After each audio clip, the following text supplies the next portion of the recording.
السلام علیکم ورحمۃ اللہ وبرکاتہ۔ تو آج ہے وہ رات جس کا ہمیں پورے سال انتظار رہتا ہے، لیلۃ النصف من الشعبان، شعبان کی 15ویں رات۔ یہ ایسا موقع، ایسا چانس اور ایسا بونس اللہ تبارک و تعالیٰ ان راتوں میں ہمیں دیتے ہیں مسلمانوں کو کہ وہ اپنی غلطیوں کو، اپنی کوتاہیوں کو، اپنی کردہ ناکردہ گناہوں کو معاف کروا دیں۔ یعنی کہ ایسا چانس ہے جس میں ہم اپنے آپ کو کلیئر کروا سکتے ہیں۔ ہم 2 نفل پڑھ کر توبہ کریں تو اللہ تعالیٰ پچھلے تمام گناہ معاف کر دیتا ہے۔ یہ ایک دعوت ہے جو ہمیں مل رہا ہے، جو ہمیں فیسٹ ہے جس کو ہمیں اویل کرنا چاہیے۔ ابن ماجہ کی حدیث 1388 میں حضرت علی کرم اللہ وجہ نے فرمایا کہ 15 کی رات ایسی رات ہے جس میں عبادت کیا کرو اور صبح کا روزہ رکھا کرو۔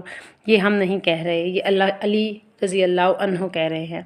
ہم یہ نہیں کہتے کہ ہم پر فرض ہے، ہم پر پابندی ہے کوئی۔ جو رات کو عشاء کی نماز پڑھ کر سو جائے اور صبح تک سویا رہے، ہم نہیں اس کے بارے میں کچھ کہتے، لیکن ہم یہ ضرور کہیں گے کہ گولڈن چانس اس نے مس کر دیا۔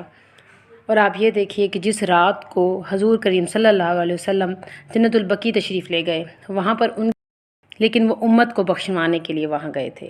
ہم عام طور پر دوسرے دنوں میں بھی قبرستان جاتے ہیں، لیکن جو میرے نبی کی سنت ہے ہمیں وہ ادا کرنی چاہیے۔